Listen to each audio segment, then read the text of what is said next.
Hello, everyone.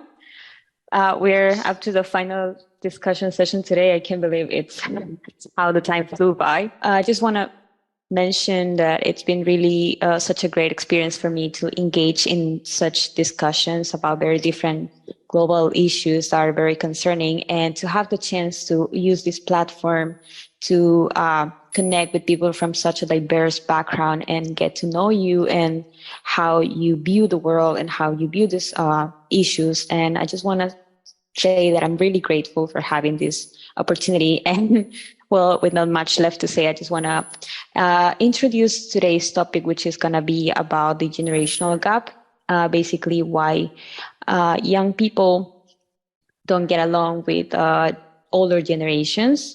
And for this, we're going to be using the same structure for the discussions we've been using so far. We have prepared three pair presentations. And we're also going to have a Q&A session as always. But first, I would like to, our mentor for today has already been introduced to us, but I would like to ask her to maybe give us a few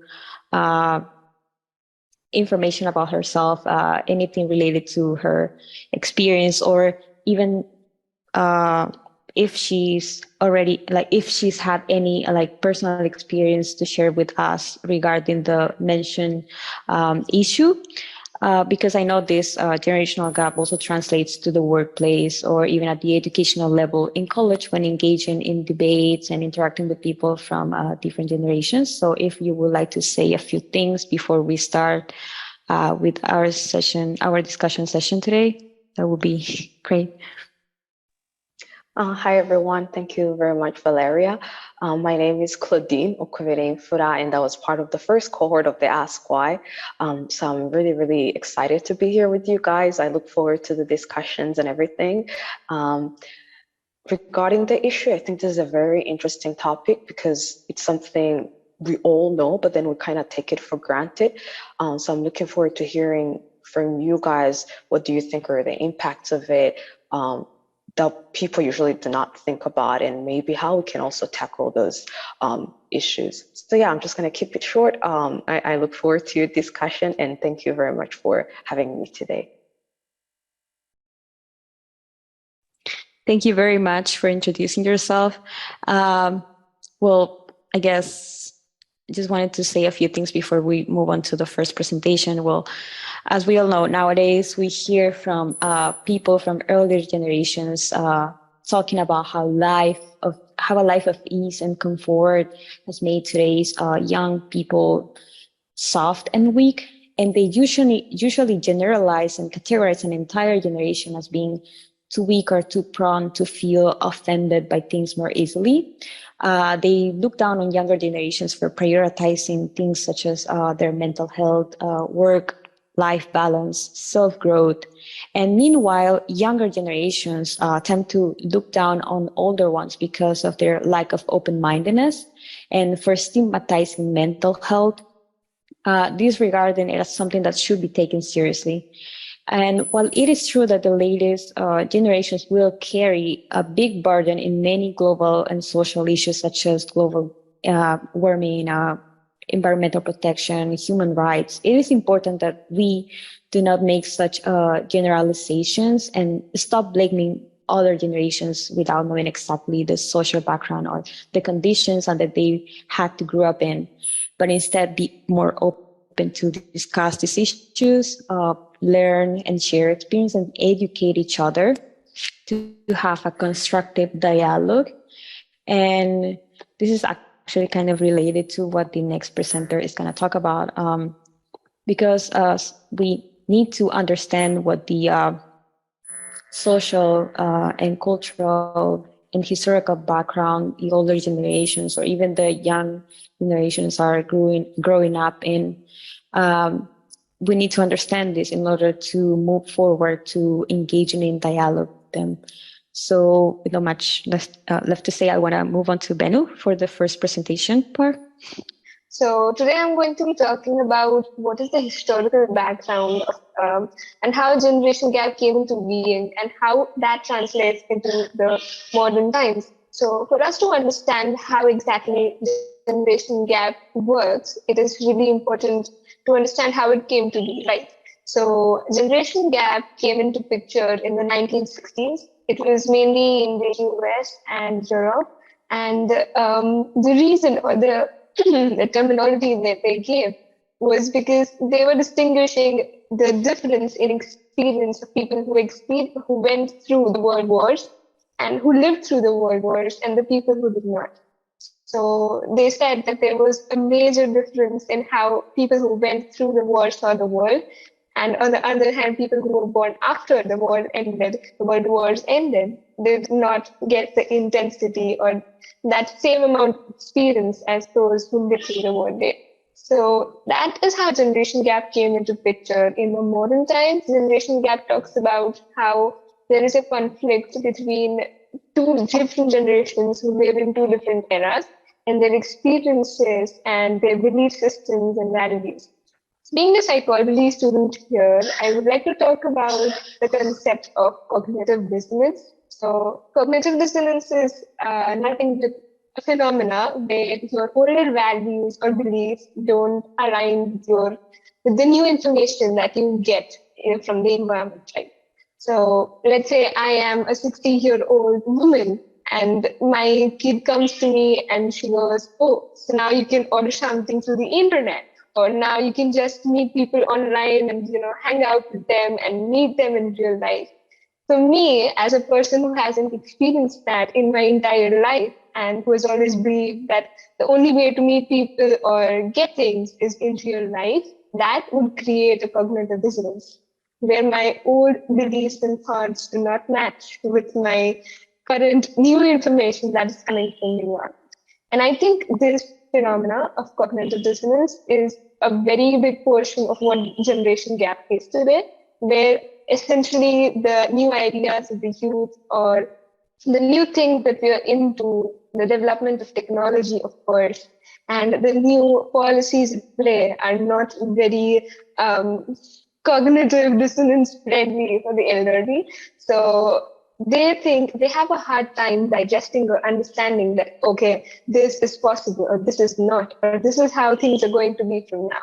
So they have a hard time accepting that, and that makes them react in ways where they think that the youth today cannot be trusted or are very impulsive and aggressive and act on an impulse. So they cannot be trusted with important decisions, but because they won't care for what the elders think. Recent studies in Europe and America, however, found that, interestingly, the biggest area where generation gap could be observed was music, because people's taste in music. And so maybe Kip can talk more on that, of course. And so, yeah, music was very important for generations and values, as well as industrialization and technology. So those are the key areas. But looking at the world right now, where especially younger generations or young people like us are taking up new roles, new responsibilities, working in areas of authority, it might be difficult for the older people or the elder generation to accept Gen Z or millennials as people in positions of authority or power. Because with age, the older people think that with age and experience comes responsibility and authority. But for our generation, this might not hold true, because for us, it is the values that we hold, the work that we do, and the capability that we have that decides our power. So I think that dynamic needs to be addressed, because that is the major concern. But I found a way to combat it, which is a very cliche thing, but it is a very overtalked but still underused policy, which is that of communicating our thoughts and beliefs more.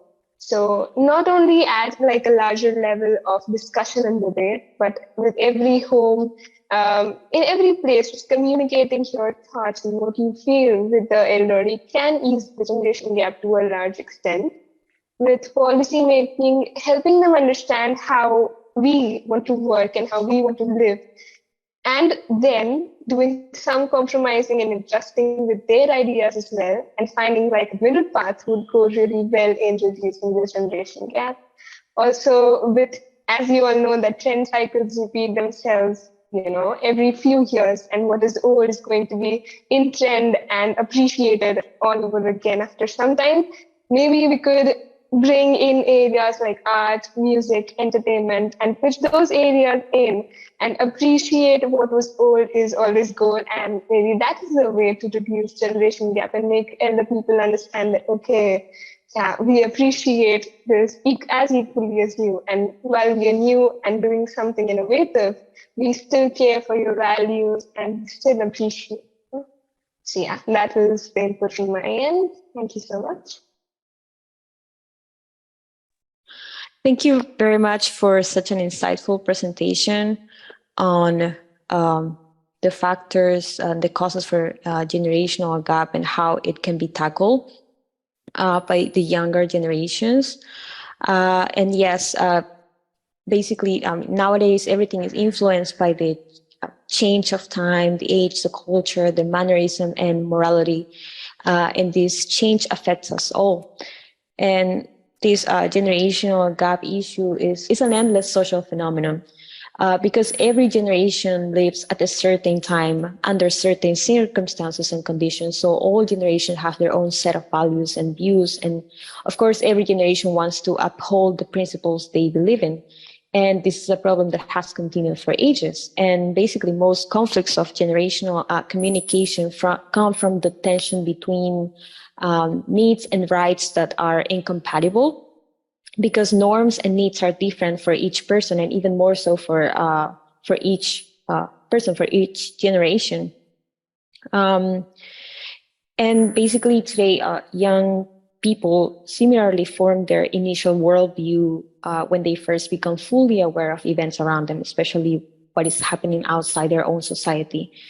And while the lens through which they see international events may become more mature and nuanced as they age, how they interpret global developments are subconsciously refracted from how their perspectives were shaped when growing up. For this reason, it is essential that we understand how young people see the world they will be inheriting, because their actions will shape the future, and their understanding, their ignorance, preferences, prejudices, and differences with the views of older generations will shape their society's response to shared international challenges, such as environmental protection, human rights.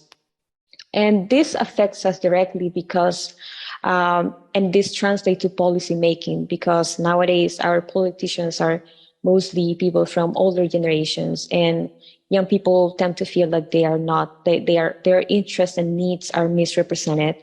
And the most pressing issues such as human rights regarding LGBTQ plus rights, sexual and reproductive rights, social and gender equality, mental health are not, these issues are not constantly put in the agenda in politics.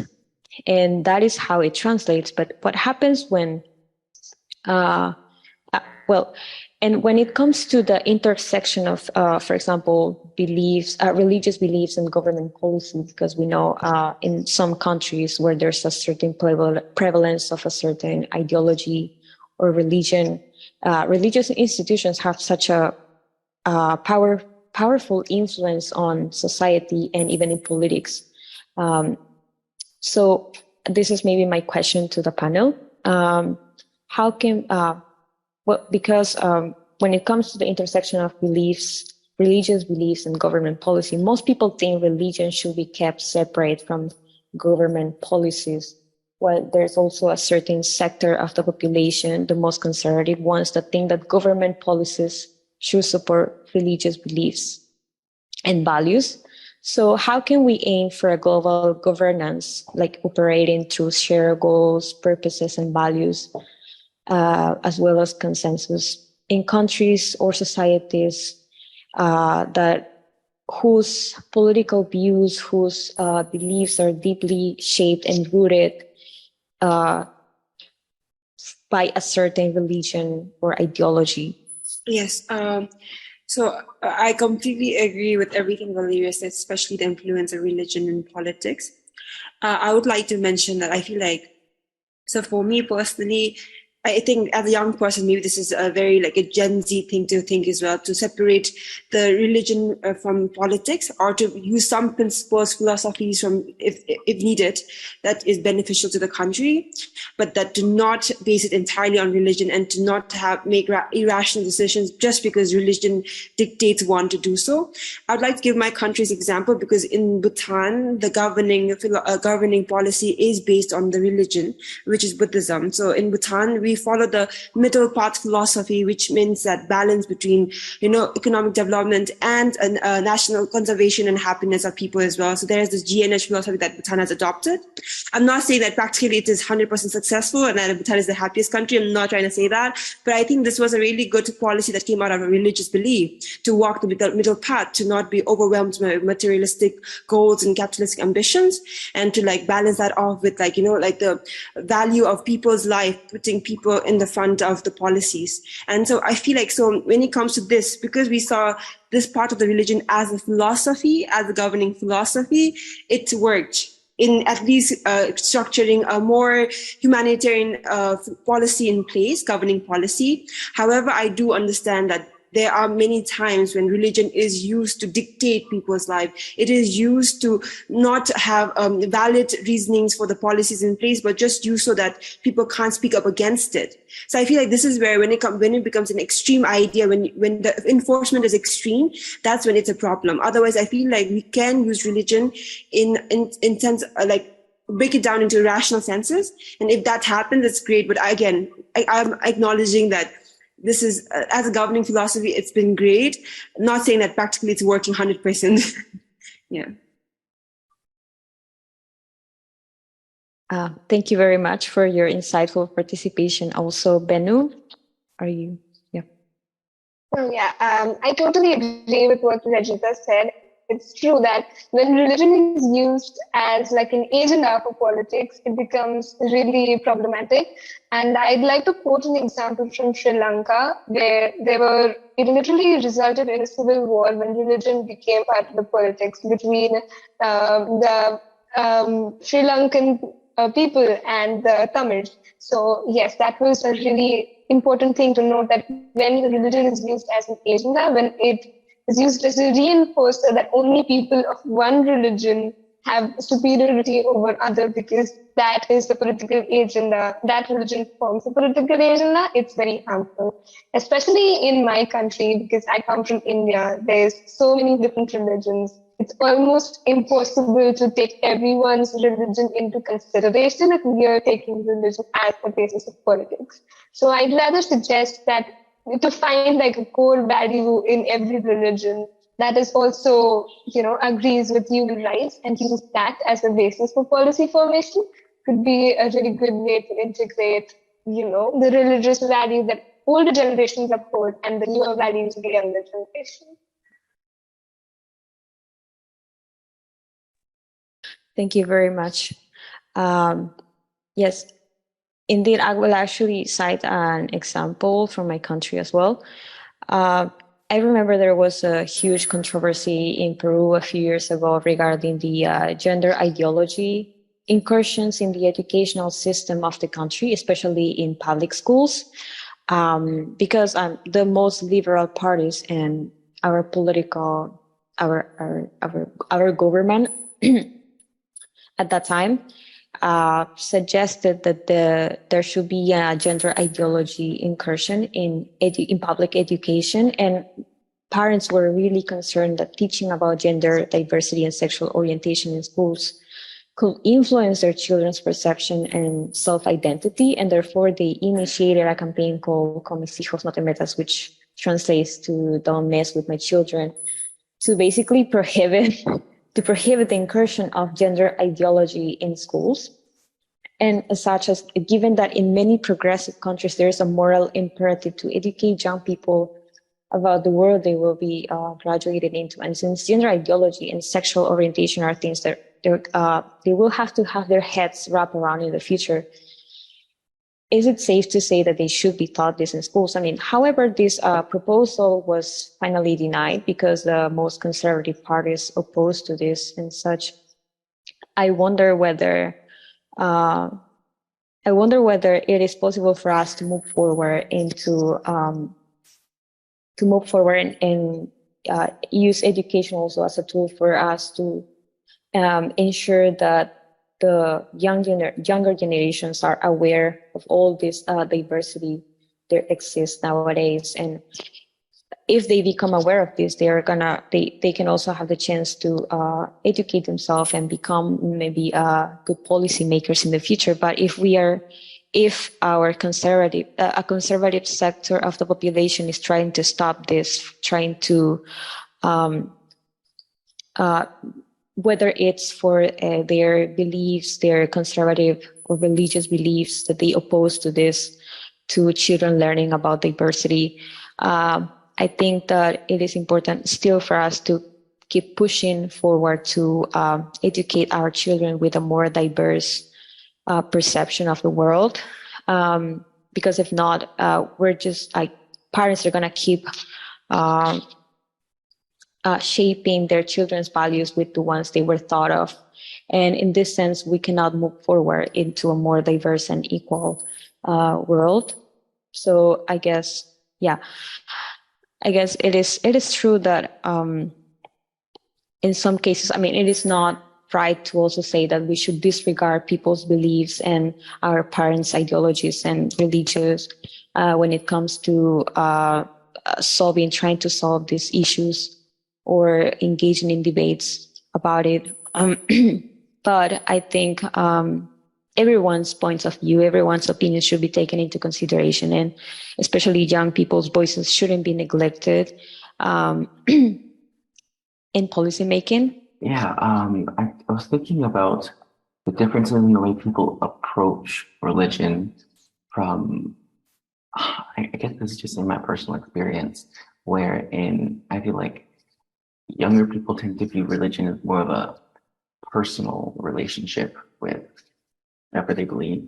And then with the older generations, I feel like it's more of a communal, societal kind of experience. And so I think it's complicated to disentangle religion from politics in some cases, because you do have vastly different interpretations of what religion means. Is religion a way that we form our societies? Is it a way that,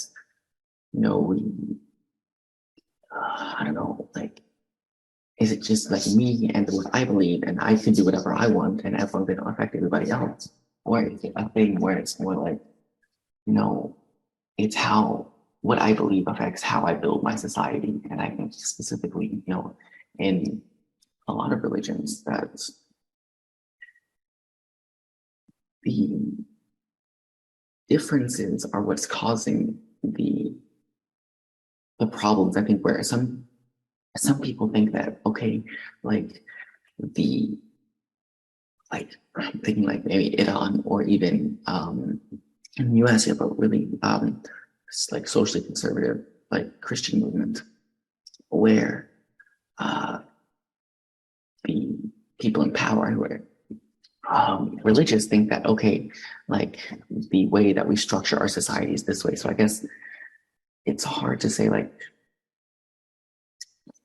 teach people to just, respect, the ways in which people view human rights or educate them when their view of religion is vastly different than, just a very kind of individual thing where their method of perceiving is that, oh, we need to, structure society because of these rules and orders that this religion says.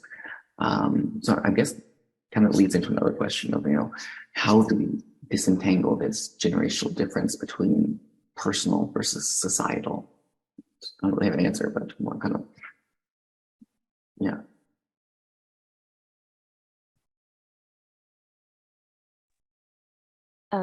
Yes, actually, I would like to know if in this occasion our mentor would like to say uh,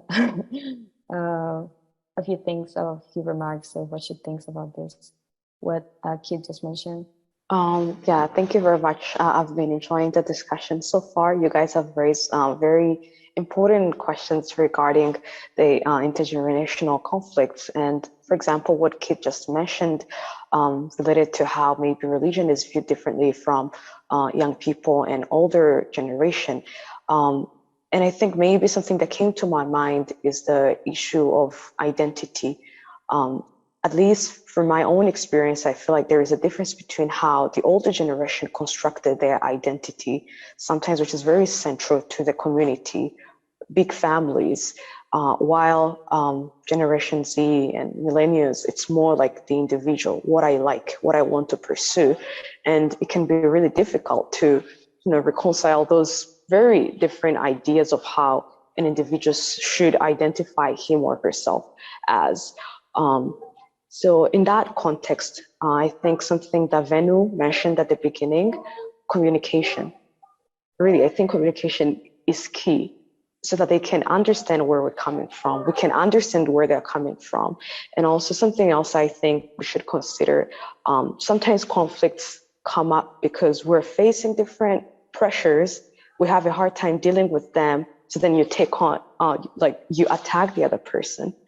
But then if we're able to sit down, communicate, understand the kind of pressures that the old generation is facing, and then they can understand the pressures we're facing, probably we would be able to find like a middle ground, and even help each other overcome those problems. Yeah. So I think those are just like a few things I could mention. Yes, Kit. That actually made me think of something that my therapist told me a while ago. He was saying that conflict is not necessarily a bad thing either. That, if we had a society where, everything was, placid and perfect all the time, we weren't actually communicating. So part of the communication that we're talking about is sort of this conflict that we do have different views, different ideas or whatever, and they're not necessarily going to match up, and that's okay. Just as long as we sort through them, it's okay to have some sort of like interpersonal, intergenerational conflict, because there's 8 billion of us, we're not going to all agree. And so I think viewing conflict as not necessarily a bad thing, but as a tool moving forward would be also a nice kind of mental thing as well. Bennu? Yes. Yes. So what Kit said about conflicts not being a bad thing reminds me of this concept called groupthink, where essentially it says that if everyone thinks the same way, a lot of people are tend to take more extreme decisions than what is practically correct. So how I think generational gap will be useful in policy making is if we get the opportunity to question the things and rectify the issues that the older generations could not, and if they get a chance to, fact check and counter with logical arguments on the theories and the policies that we are recommending, maybe that paired with a good communication can have better policies that work for both the generations. Yes, thank you very much for your participation. It has been really insightful, and indeed, conflict is not always a bad thing, and it actually has also encouraged many young people to confront many things that they think it's not fair, and that has made them also more involved in politics as they have been engaging in more participation to other platforms like social media, and they have been using many ways for them to raise their voices in things that they think it's important to be discussed. And so basically, I think it's time to realize that neither generation is completely right or wrong, and they both both generations have to develop a more understanding and acceptance for each other, and having a dialogue with each other, like calmly, with the idea of sorting out conflict amicably, changing their mindsets for each other, and coming to a middle ground can be the most helpful instrument in bridging the gap between these generations. So I would agree completely in saying that conflict is not always a bad thing. and it actually has made us more capable of moving forward through more constructive discussions. And like I said before, it has also made young people more prone to become involved in policymaking, because finally we realized that the future is in our hands, and if we don't start making changes now, if we don't start encouraging others to also participate and raise their voices, then we're doomed. And these pressing issues are never gonna be solved.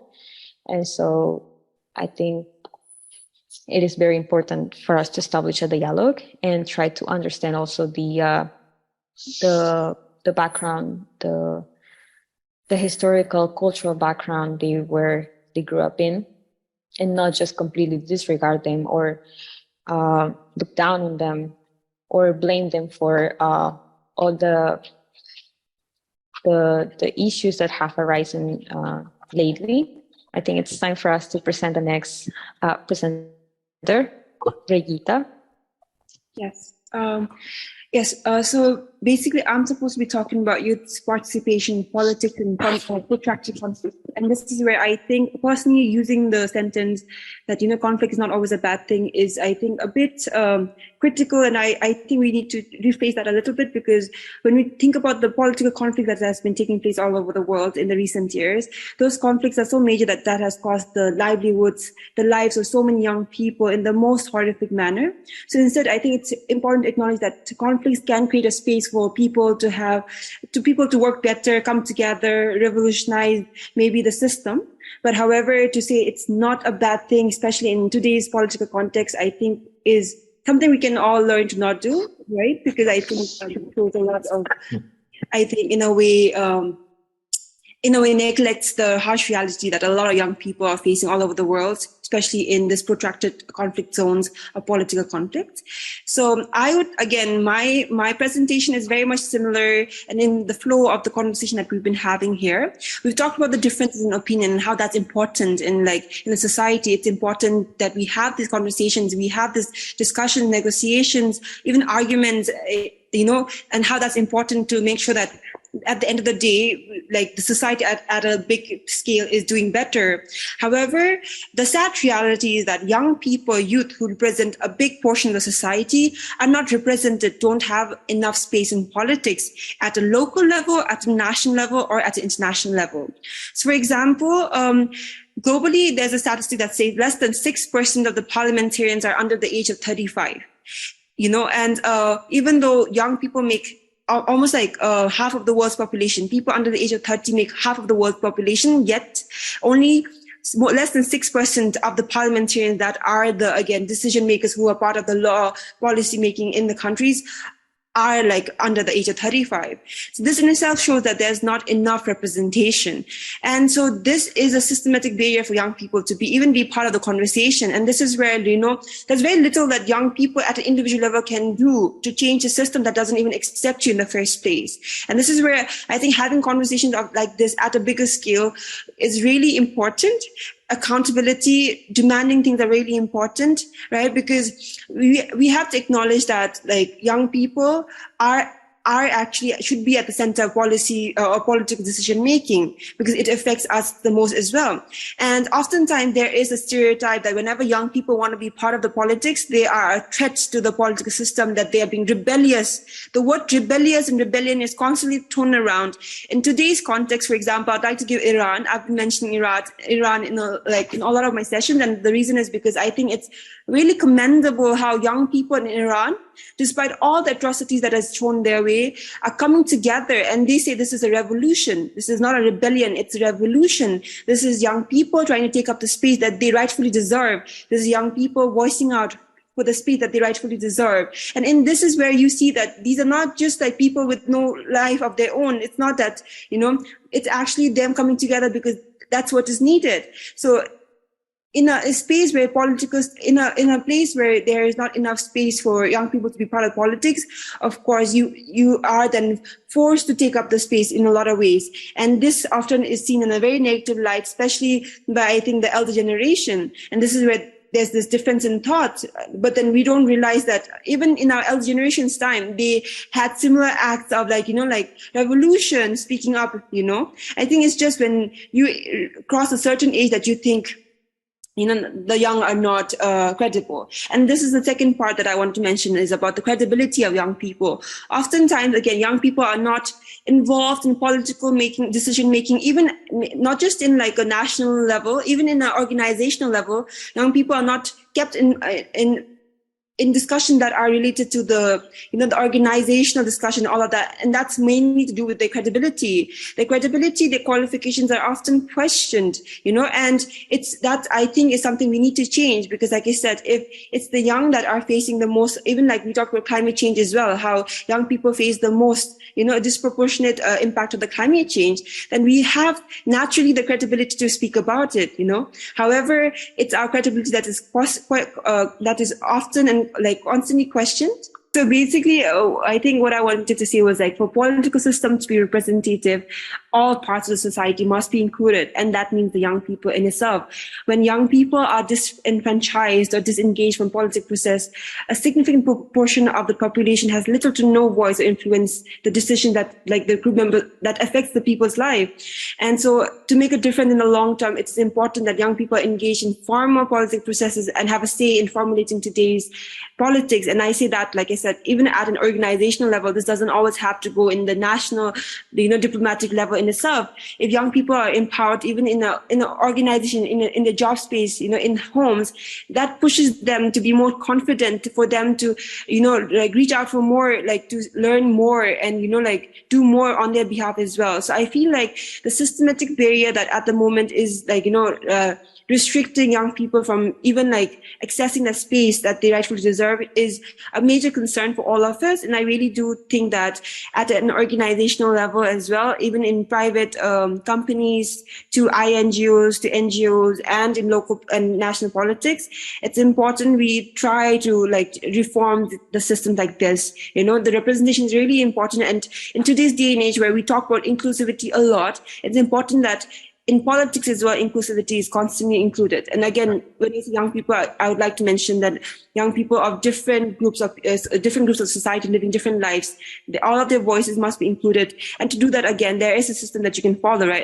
Again, like the idea that representation is important is not just theoretical; it has been proven. Because if you are part of if you can represent a portion of the population that is being affected by a decision, of course you'll be able to give out very valid, maybe opinions, maybe arguments, maybe strategical solutions in itself. So yes, I think with that, I personally, because this is our final session, I wanted to actually open the floor, because we've been talking about young people, basically the power of young people, the need for young people to be empowered time and again. And we all are from different countries in ourselves. So before Sam asks us his questions, I'm really curious as to how, based on your own, maybe your university, at your university level, maybe in your companies, maybe in your household, I want to know if, you see the elder generation or the system actively putting an effort to empower young people. The reason why I'm asking this question is because, like I said, there's a huge responsibility on young people to, shoulder, to do better, to do good, to, make all the changes in the world. We say that time and again, but it's also interesting to want to question, how much of active support are we receiving? How much of the work do we have to do on our own? And how much of it is because of the active support we receive? I'm not saying we don't receive that. I'm really curious if that's different in different cultural contexts, in different levels of organization. A couple things come to mind. I think in my own experience, you mentioned the word rebellious gets thrown around a lot. I think for me, it's naive that gets thrown in my face all the time, where, oh, you don't know what you're talking about. You're very over idealistic, you don't have enough experience under your belt to have, a solid grasp of understanding about what's going on. And so I think that's what I get often. And I think I think there's a nice balance between, having years of experience with policy and, governance versus, realizing, okay, this is an issue and wanting to fix it. Like, I feel like what people mistake for realism or what people mistake for wisdom is sometimes just being beaten down by the system and just being like, oh no, this is something we can't change, or something that they just accept as fact. I think that is a very interesting discussion that what Rigita mentioned, that less participation, less acceptance to support each other at each other views. So that also, emphasized the need of reformation of the system. So I think that the whole thing that goes beyond the issue, social and political conflict, rather than it's a psychological matter to have the supportive attitudes towards other, to understand other point of views. Particularly, we know that elders are in the policymaking level and youths are just to raise the issue. They are just working as a pioneer to raise the issue. So in that case, I think that elders need to have the space to support to support youngers' point of views. In that case, I think that we have to give them the space to get along to each other, to know each other, to have that supportive attitudes through community organizations and other community activities. So in that case, I think that huge communication gap that can be eliminated. Thank you. Thank you very much. Benu? Yeah, I just like to integrate what Rigita said and what it said about employers, especially people who are elder and in positions of power, thinking that we are, or the newer people are a threat to them, or because they haven't seen from all these years, they haven't seen someone just coming in and taking their positions of power. They're not used to it. They just feel like whenever some younger person is given a role, they're automatically just here to snatch their job, right? So we need to make them understand that we're not here, but rather not working against them, but we're working with them. And that, I think, will help us reduce this barrier of, oh, you need experience to get a job, but you also need a job to get some experience. So that is like another endless cycle of we don't know what to do because we have neither, and now we're just stuck here where we want to make a change, but we can't. So I think acknowledging that and letting the elder generation know that we are not here as a threat, but rather to help create a better future for both you and me, that will be really helpful. Yes. Valeria, before I end my part, I just wanted to add something else. Like Kit and Venu and Ritu has mentioned again the amazing follow-up suggestions and all of that. And I think the idea of mentorship is I think we could have that very civil interaction between a young and an old.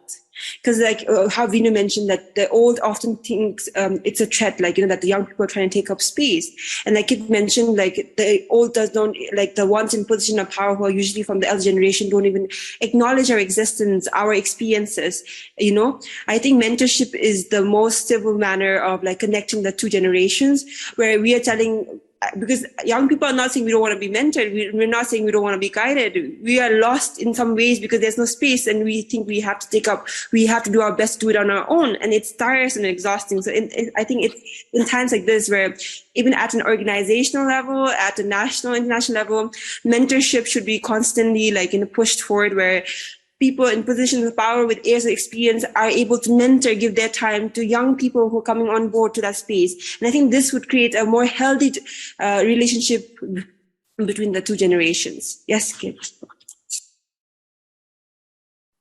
That makes me think of something else my therapist told me. And it terms relationship dynamics. And I think it comes from couples therapy.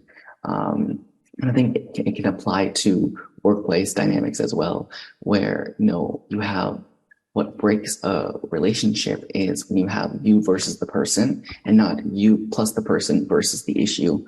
And I think that's a very interesting reframing of the issue, where it's not, young people versus old people, it's young people and older people versus the issue that we're both facing together.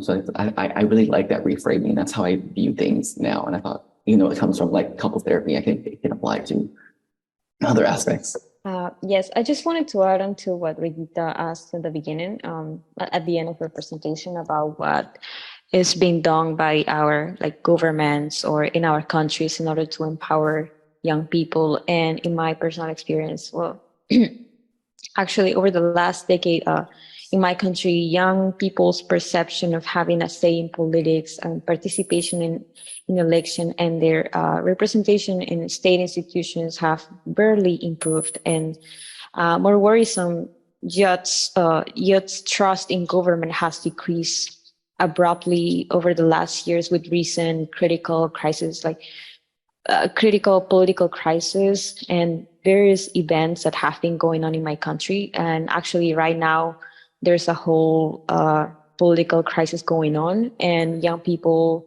especially from the countrysides, are going out and in protest, uh, trying to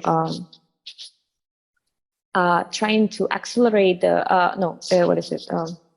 They wanna have new elections, like new. They want to choose another president because the previous one has been removed because he tried to coup, and and so there's a whole political crisis going on, and that has reminded me that for the last decade, like my country has been going, like honestly, in the last 5 years, I think we've had like 5 different presidents, and it's just a lot of a lot of instability going on, and that has made young people feel frustrated by their by how the government has been working this this in these recent years. And to be honest, I don't understand the fact that the same politicians are being elected in every elections every single time. It's because people think it's better to like choose people we already know than choosing people who have like good intentions, but we don't know anything about them or how they're going to work.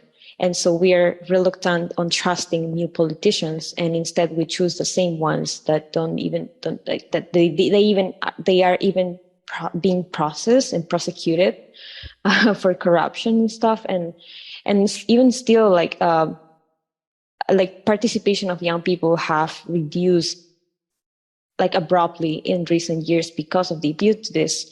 And instead, like I mentioned before, young people have preferred to mobilize and choose other ways to participate, like in demonstrations, creating or leading social movements, like nowadays, uh, and demonstrating a strong agency for addressing like global challenges. And I think what has been mentioned before is how mentorship could be used in order for both generations to come to a middle ground and encouraging more dialogue, constructive dialogue. And I think it's very important to have that in mind and maybe like apply it in the future from our very different fields of study. Yes, Benu? Oh, I just had a tiny question for Claudine over here. Since you've had work experience with a lot of different organizations, and that experience would definitely hold a lot of significance, has it ever been that you've been in a position of authority or leadership or mentorship to people who are elder to you? And if yes, how did you manage that and how did you experience that? I don't think I was ever in a position of authority where I was like leading people who are older than me, but I've had a chance to teach English to people who are older than me. And as a teacher, there is authority because they are there to learn from you, but it was very different from all other interactions I've had with people who are older than me. It was very surprising to me because I was getting so much respect that I've never received before from older people. And they had so much expectations for me, and it was very interesting. It felt good as a young person, and you feel motivated to even do more, like impress them, and probably you guys would feel the same if you're in a similar situation where like older people actually believe that you can teach them something, they can give them something. So it would actually be really great if like more opportunities like that were opened for young people, not just like teaching, but in organizations as well. But clearly, as of now, it's still very difficult. And even when young people are in high positions, all the people who are below them, they will always criticize them like, he's talented, but I think he's still naive. He's good at his work, but there are still things he does not understand. I'll be happy to hear from you how you think we can overcome that, because we've seen some young people actually taking on really important roles, but they still face criticisms that have sometimes nothing related to their competency. So how do you think we can tackle that as society?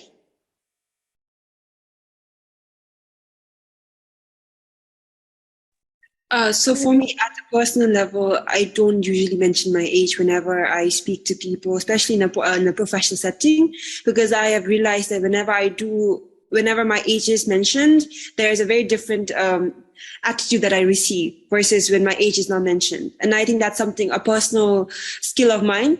Second, and this is a bit sad, but then again, the way I dress in professional settings, I try to dress up like the old because again, in a way this is again, maybe performative in a lot of ways, right? You act more, you look more professional, look more old. So you get more respect, which is really sad. That's the second. Third is whenever I'm with a team. I think that's where I feel like a community bond is really important, especially because I work for entities and LGBTQI communities. For us, whenever we go to these political settings of discussions, conversations, and work, we always stick as a team. Because when you're in a team, you don't have to individually mention your qualifications, your accreditation, nothing of that sort. You're representing our entire community. And I personally flourish whenever my community is with me. So these are some of the things that I do. But before I let Kit talk, I think at a systematic level, I would say the same. I don't think a person's age should be mentioned time and again. Oftentimes, the way they do, especially for young women, is to disempower, look down, and invalidate everything else that we can stand for. So I feel like that's something we should do away with, especially if age is not something that is needed in that conversation in a political or a professional setting. I think the second thing, again, is like when creating the space of conversation, I feel like intentionally and actively, people who are at a, let's say, more marginalized space identity, they should be given more space to speak up. And this is where we talk about equity, right? It's not about just giving equal spaces for people to talk, but equitable chances and opportunities to different groups of people. That's how you come up with a more fair setting in a professional space. So I think this is something actively an organization can do time and again. Last, I think, especially because when we talk about, again, people of different groups, we often neglect people with disabilities, people, whose maybe English is not the first language. In those cases, I think we need to have more accessible options, spaces in our professional settings as well. So even if it's a conference, make sure that this is a disability friendly space, even for people with living, using wheelchairs, to the space for people to have translators, interpreters, so that again, their voices, they have the space to learn, be part of discussion equitably as the others. I think these are few things that we could do at an organizational level that does not take a lot of time and energy. I think Sazzad yes, is going to be leading this part of this. Thank you so much, Valeria. Actually, before going to our next part, actually, I have a small talk on this topic, those participations in the politics and the protected conflicts. So actually, in Southeast Asia, especially in Bangladesh, India, or Pakistan, we have seen the young generation, especially the students, they are being exposed to the politics in the early age. I mean, the universities level. So sometimes I have seen many students, they lose their interest to study further, and they lose their concentration on studies. So my question is at what extent do you agree or disagree? Young's participations in the politics in their university level is appropriate or not? So actually, this question is to our honorable guest, Claudine. So if she wants to say something on this topic, actually. Sorry, you were talking about participation of young people in politics, right? So actually, that's an interesting question for me as someone from Rwanda, because maybe some of you might not know, but after the genocide of 1994, the country really started from zero, and they needed everyone to be included in the new development that they were trying to get to. So young people and women were encouraged to really participate in politics and every aspect of the country's reconstruction. So I think that helped a lot because it was effort from top down. In that case, more avenues were opened for young people to actually be involved, whether in politics or leading different institutions. Even though that made it a bit easier for young people to gain respect and trust from older people, you still see conflicts. First of all, because young people still need guidance. You know, we say that age doesn't matter, but in some cases it actually does. Like you still need some wisdom from older generation. But then if there is no trust between the generation, then you're never going to get the guidance you need. And that's how like the generations start to antagonize each other. So in that sense, I think, yes, young people should be involved in government, but then we still need the older generation to actually support that movement. If not, they're never going to like work together, and each generation will see each other as a threat. And honestly, for me, I think that's the biggest problem. Like, how do we bring them together and then allow them to understand what Kate mentioned earlier, that it's actually young people and old people together against the world, I guess. I think that's the hardest part. Now, at this time, we are talking about why do youth and older generation don't get along, is more specifically like young people versus global mistrust and conflict. So this time I would like to talk something on our topic, like stigma over the gender identity and sexual orientation, especially like violence and societal exclusion, and how to include them in the economic development. Thank you, Sazzad. So as in group 3, we would like to present a part. As we are moving towards Sustainable Development Goals, SDG, the country's commitment, our commitment towards the principle that leaving no one behind in the effort to end poverty and inequality, it is really not possible to achieve this goal without eliminating the social stigma that we have over the gender identity, particularly for the women and for the LGBT people. And from the recent data, we have seen that the constitutional protection against this discrimination are found in 11 countries only, and laws on implement regardless of sexual orientation are found in 81 countries. And limited protection are given in 7 countries, and protection in broader terms are given in 57 countries. And from them, surprisingly, most of the developing countries do not have the effective constitutional protection at all.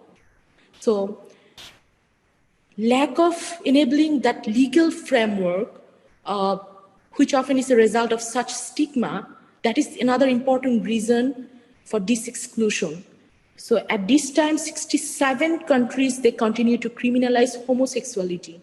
So the other issue is we still observe, even the other issue that comes up, that is that the huge gender pay gap around the world, gender discrimination, which is contributing that ongoing, that wage discrepancy. So that is closing the gender pay gap that goes beyond just ensuring the equal pay. Rather, it really needs a cultural change to remove the barriers that we have to have the equal participation from the women and from the other gender identities in the workforce. So, and the reason, the question comes up that why all of us, both young and elders, they need to be concerned about the issue, about this social stigma, about this exclusion based on gender identity. Because the most important reason is excluding a large group of people, particularly the young generation, from their rights, is both a huge economic and a social loss for a country and for the whole world. And that is where I think that we need to start to think about it, and to think that how the gap needs to be minimized and eliminated between the youth and the elders. And because youth are the elders are often in the policy-making level in the position of changing the system, and where young people just become only the pioneer to raise the issue, to raise the concern. So this is where the youth and elders need to get along, and both the parties, they need to support, they need to have that supportive attitudes towards each other to ensure a better world for all through giving all a safe employment opportunity with equity. So this is a whole country, whole nation, the whole world can be benefited economically as well as they can ensure the human rights.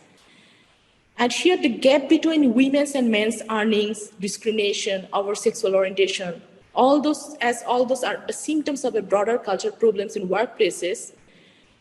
We need to find a ways that how we can eliminate through changing the perspectives and practices of effective law formation and also its proper implementation.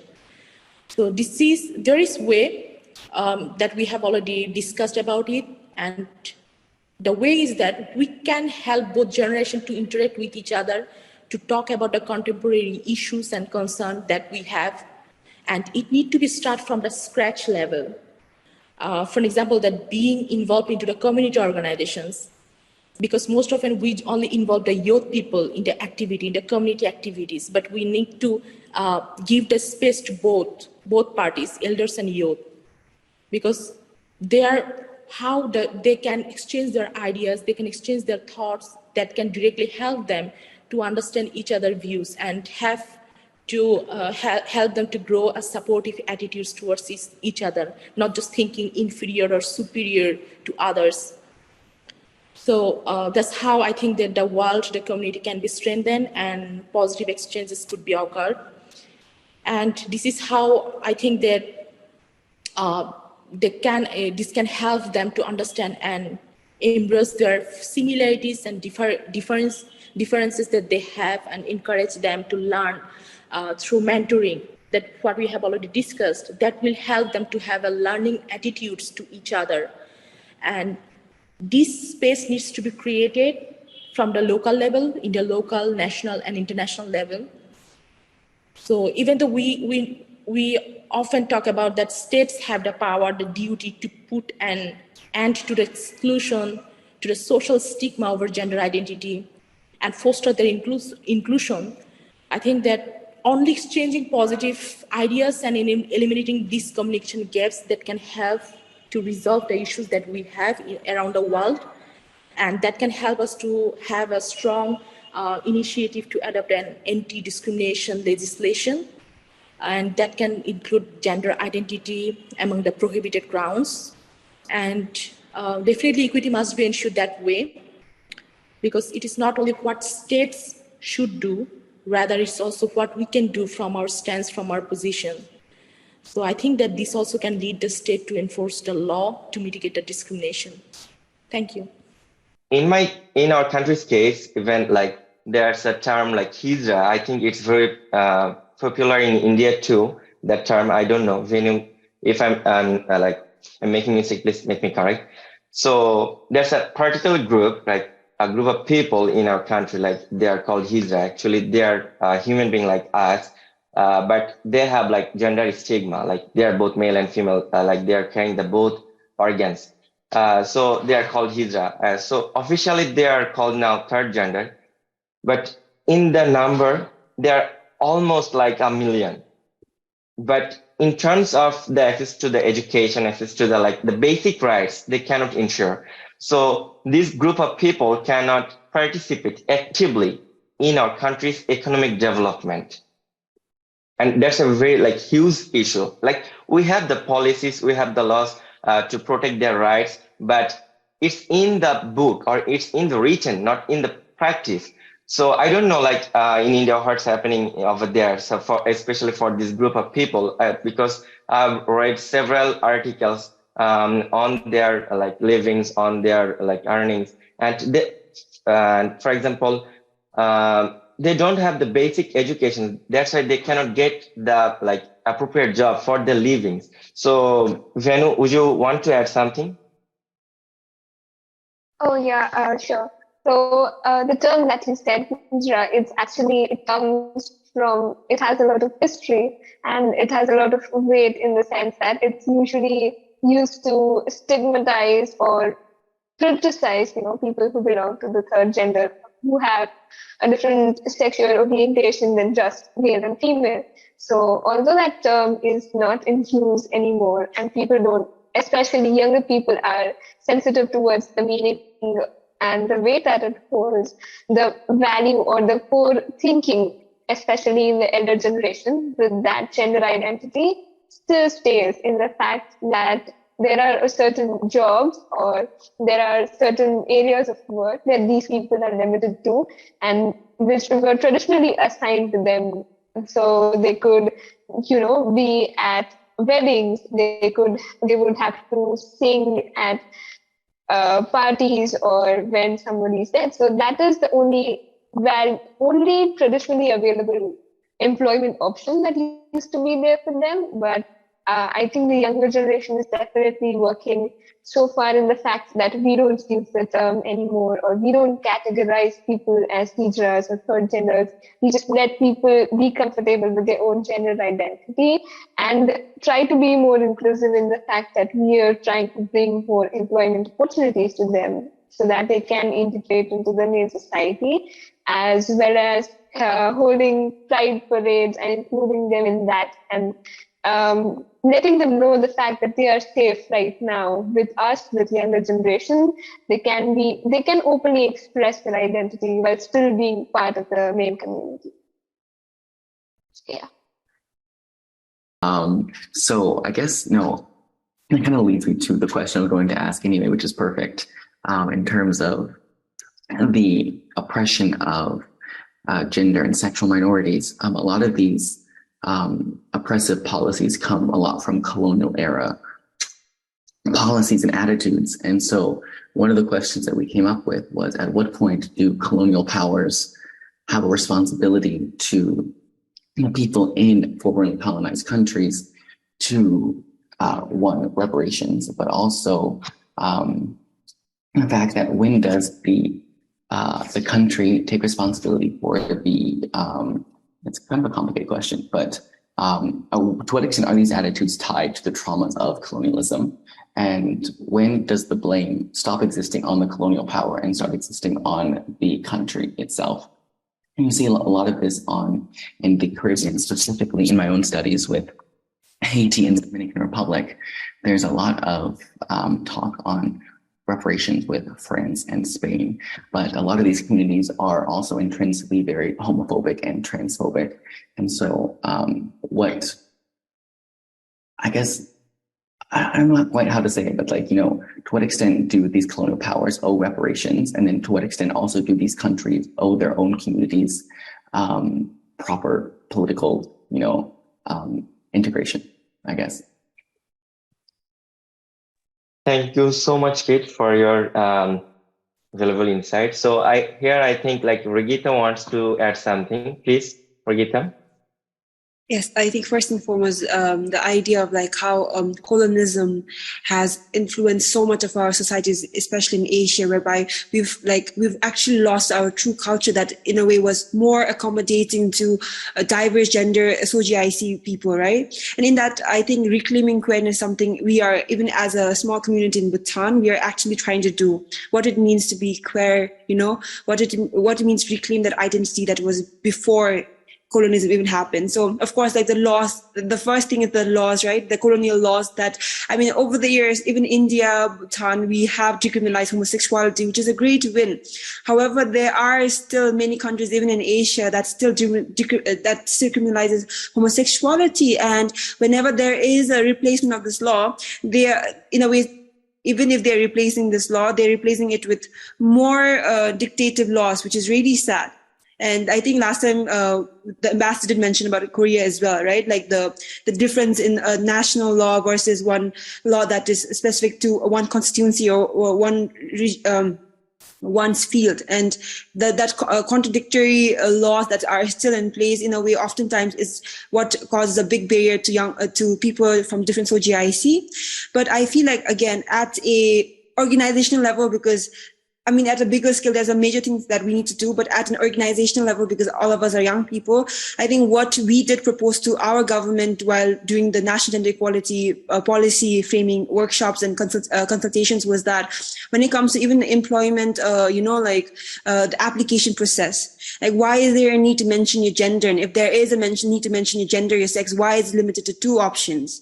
Like that's something we did mention, like how, people can't even, like people especially who identify with the transgender community, they can't even apply to some of the jobs because the jobs mentioned like young men, like a male, a female, and this in itself restricts people from even applying, right? That this is a systematic barrier in its first place, and this is very easily possible. Like we can change this very easily by just changing the system of recruitment and application, right? What does one's gender have to do with one's qualification in the first place? I feel like these are very small, minute actions but we can take. So in Bhutan, this is something we actively do call out whenever we do see organizations, be it at a small or a large scale, that have these very hidden but very restrictive application procedure that is very discriminatory in a bigger sense. So I think that's one of the ways that we can make a change, right, when it comes to making sure that the opportunities are equitably accessible to people of diverse OGIC. I think I wanted to mention that. And also the next thing was like in Bhutanese case, over the years we've achieved a lot of milestones. Bhutan in its very first place was very has been very tolerant to the LGBTI community comparatively to other regions, other countries in the region. However, what we've been trying to actively do as advocates is that to be part of the conversation time and again. So be it, like I said, in the policy making, we are trying to break it down to different fields because we think that it's easier like that. For example, education, because we know that especially people from the different SOGIs, diverse SOGIs, especially people in the transgender community face more oppression, more discrimination and harassment, even in schools that restrict them from even like getting the qualification needed to apply for bigger jobs. We, in our policy that we have proposed, we made sure that the school policy that will be in place later on at the individual school level, those are monitored, that those are like gender sensitive, gender inclusive, that are respectful and inclusive in a lot of ways. So monitoring of those policies is something we have requested or we have proposed in our policy reform meetings time and again. Second, even in the health sector, like I said, again, when it comes to people from diverse OGIC, there's this very big threat risk of being harassed even by the health system because it is not accessible. Again, like, are you a man, are you a woman? These very binary restrictions that are constantly imposed on people limits young people, especially the young people of different SOGICs, from even accessing this healthcare. So we've again mentioned that if possible, we would love to have a more inclusive system of approach when it comes to the healthcare professional and to have the healthcare professionals be more sensitized so that they don't end up traumatizing the people who are actually going there for help in itself. And so we have broken down into different fields, and I think that's working for our case. We are hopeful to see the policy in action next year. So yeah, those are how we are breaking it down and trying to get to more practical solutions at individual fields level. Yes. Thank you, Rigita. Thank you for your valuable words. Actually, time has changed. Now we are living in a modern era, and people not only thinking about the binary way, like there are only 2 genders, like male or female, but they are now known to LGBTQ++. So yeah, thank you again for your words. And Venu, you have raised your hand. So would you want to add something? Please. So I have an interesting lens in the situation that Kit mentioned, in the sense that my attention directly went to when he said countries who were already strict or already discriminated towards LGBTQIA communities before. And I come from a country in India where, although a lot of religion that we follow used to be a lot accommodative, but then with years the religion changed and the people who are teaching religion changed, and the Western religion or the colonial times are usually considered more open-minded or more accommodative than what originally was in the country before. But I think here, so in the post-colonial times, it is important to understand what effort, when we are talking about responsibility and who is to blame in the situation, it is important to understand that whether or not the country is still there where it used to be in the colonial times, just after independence, or has it made independent progress in the field of being more accommodative towards all the genders? So even now, especially when I was working with a team that I am currently interning for, when we were looking at the internship forms and the subjects that we were going to test, it only had options of, let's say, a Hindu male or a Hindu female, or a Muslim male or a Muslim female. So right from there, I think gender is sometimes just the LGBTQIA community and their identities are just sometimes conveniently ignored just to avoid like conflict or just to, not start a discussion. But it needs to be normalized that they are as equally a part of the society as all of us. And it is nothing wrong to have a unique gender identity. So I think, yes, a stigmatization in every individual country on its own, irrespective of colonialization and the effects that it had, I think that can bring us a long way in the future. Heterosexuality is often debated to be the norm, but it isn't. So LGBTQI people should not be seen as an exception, as unique identities in the community, in the society. We are the norm, actually. Like people are diverse in different. So yeah, I see itself means you're diverse, and diversity should be the norm instead of one very binary, restrictive, boxed labels. Just want to say that. Well, to start with, we don't have any anti-discrimination like law, and I don't even think there's any discussions like towards it. But something that has been seen a lot is that these issues are not usually brought up into discussion in the Congress or anything. Like when we have elections, especially young people, we try to have a look and check everybody's what is it? I forgot the word, but propositions, and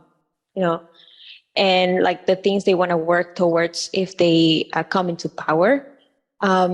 We are very,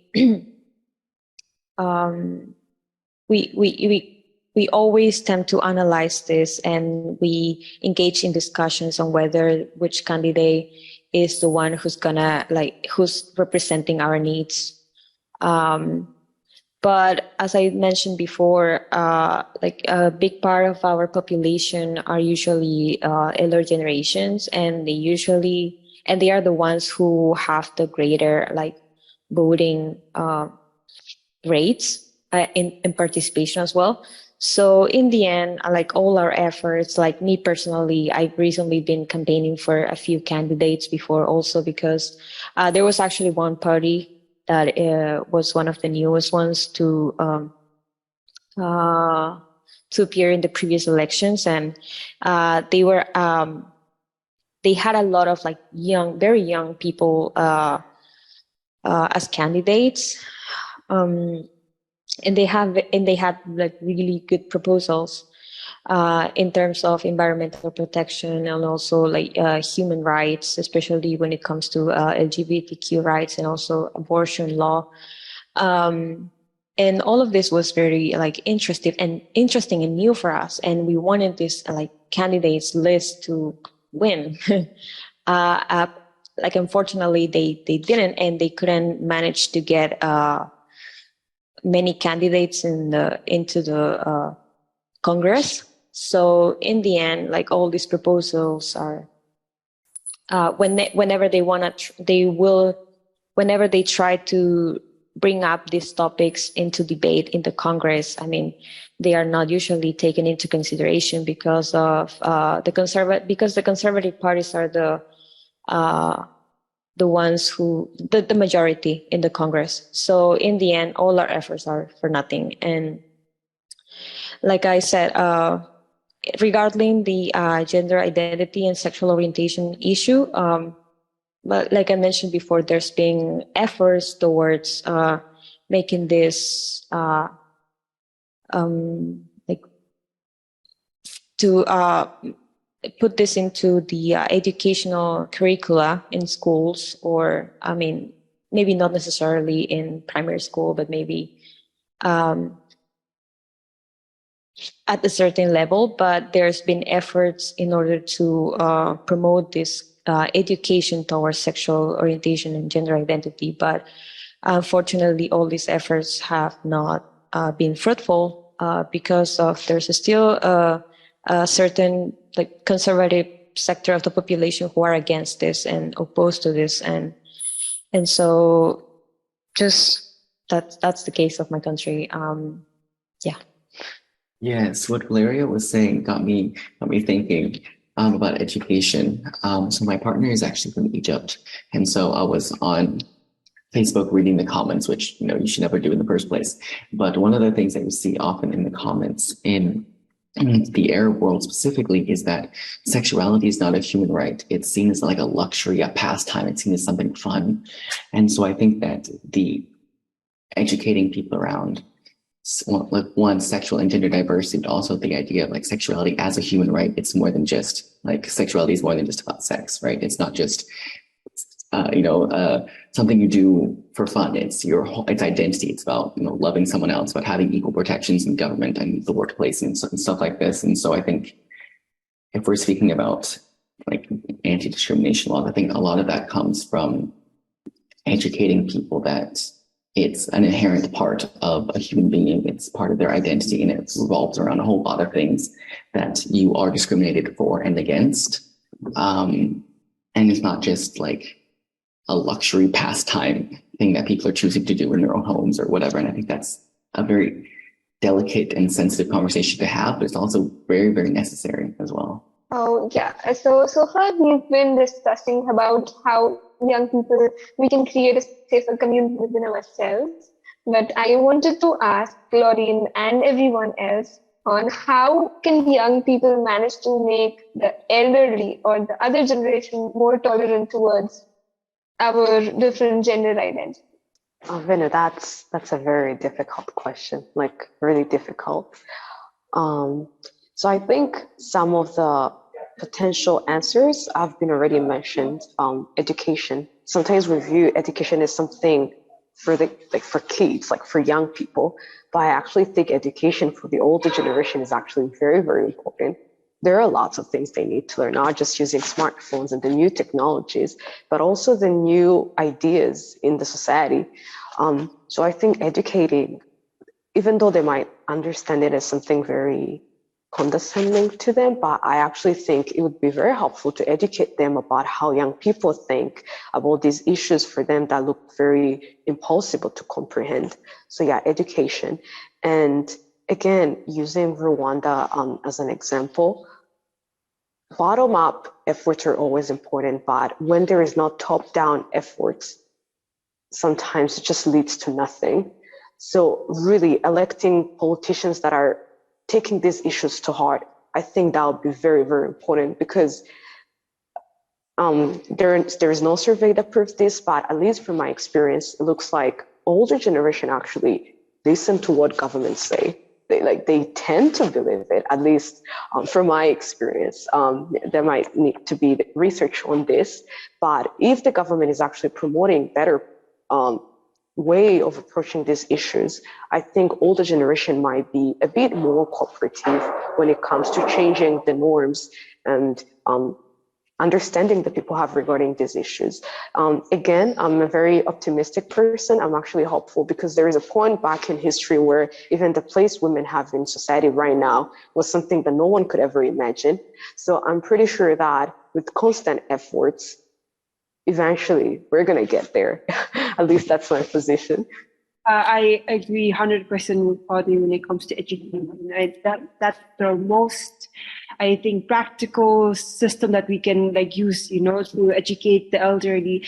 I think second is advocacy and working with allies, because in Bhutan, that's how it has been working. Even the whole decriminalization of the homosexuality law was actually initiated by one of the ministers who's an ally of the community.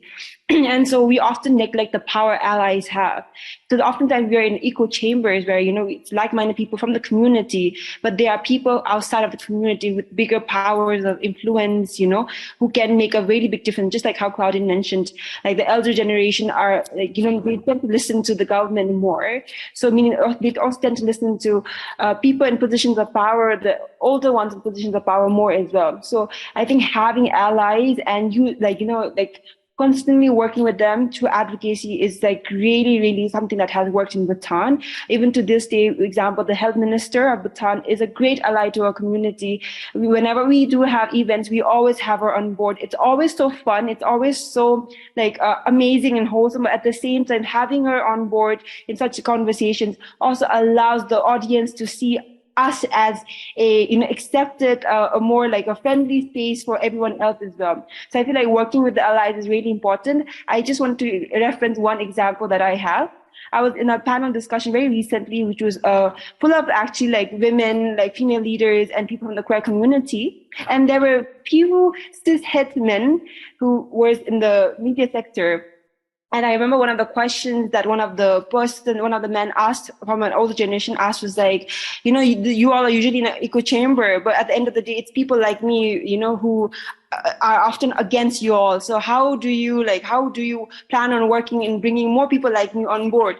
And I said, one cis-het man at a time, I hope next time you bring one more cis-het man. When I say cis-het, I mean cisgendered heterosexual men in position of power. I was one person at a time. What? So that was something that I think works in my community, and it has worked successfully. And I look forward to more of these collaborations between our community and the allies who are actively working in politics, in government, and other systems of authority as well. I would like to give a floor to everyone to say a few words as it's our last session. Well, like I said at the beginning, I'm just extremely very grateful for this opportunity. Actually, I was kind of nervous to be leading this session today because I feel like everybody here, each of you guys, have such great and deep knowledge about all of this, and I'm still learning, and I feel like I've learned so much throughout these sessions than I've ever learned, even in my personal experience or in classes. And so I feel like every single discussion has deepened my knowledge and has opened my mind a lot. And I feel like it has also made me realize how important it is for us to be active, to participate actively as young people, to approach these issues and maybe in our fields of study start to make a change, because no change is, it could seem like something very little, but in the long term, and as we engage with other people as well, and as we encourage other people to participate and be concerned about these matters, we can start making some actual changes, systemic changes. And just want to say thank you. And it has really been a pleasure meeting each one of you and hearing all of your perspectives and points of view. And just thank you. Yeah. So first of all, when we were talking about youth platforms and giving youth space to speak, Ask Why was the first thing that came to my mind, because that is what we've been doing. And I feel like Claudine would agree, because she was part of the cohort last year as well, that you automatically just a better person after all these sessions.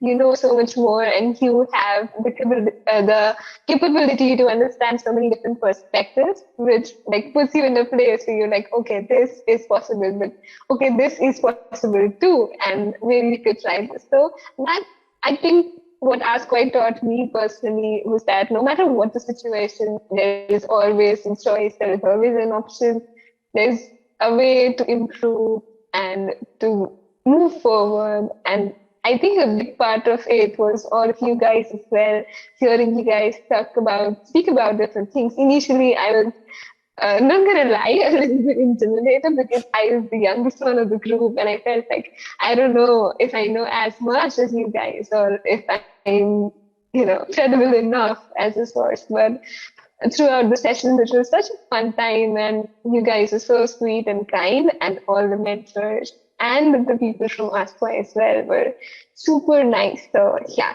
it was just a 11 on 10 experience. Thank you. I always love being part of youth-related conversations, dialogue. I've always loved that. And for me, I just want to first of all thank AskWhy for giving me this opportunity to connect with you all. Like, it's been amazing. We come from very diverse parts of the world with very diverse backgrounds, but it has been really amazing being part of this conversation, important conversation, hearing your opinions, your insights, your presentations. I've loved every bit of it. And I'm actually really excited to see how all of us will be thriving in our own individual fields, with the knowledge that we have acquired. And I really do hope that we're able to continue maintaining this space of communication and network that we have.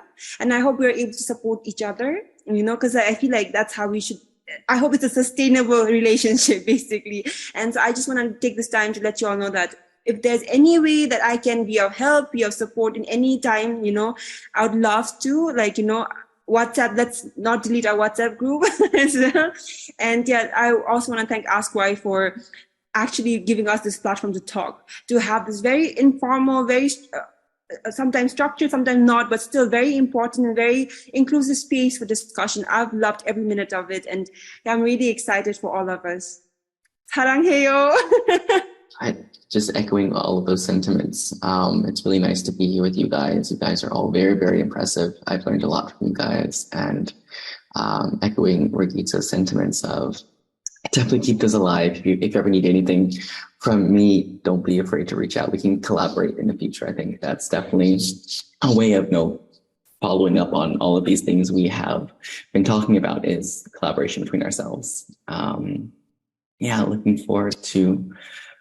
Well, I know I was also a bit nervous coming in because I was like, okay, it's 4 a.m. I'm going to be very, very tired and very messy. But I really enjoyed waking up early and speaking to you guys. It's been some of the highlights of my month this past couple months. So, just thank you all. So, thumbs up, I guess. Thank you, everyone. And I'm really glad to be a part of this great initiative, to know each other, and through working in group or delivering our speech, sharing our point of views. So I really look forward to see each of us taking part in this change. And change is really possible with the integration of our works. Thank you. Thank you very much. So first of all, this was an honor, honestly, being part of your discussion. Thank you very much for having me. It brought out a lot of memories for me when I was also doing AskWhy last year, but it's even much better looking at it as an outsider. You guys, you cannot imagine how impressive you are, really insightful comments. I learned a lot from you guys. And thank you very much, AskWhy, for, creating such a great platform where we can all come here and just share our thoughts. It's not something you get every day. So really appreciate that. And I'm excited for all of you guys. I think that's it for me. Thank you.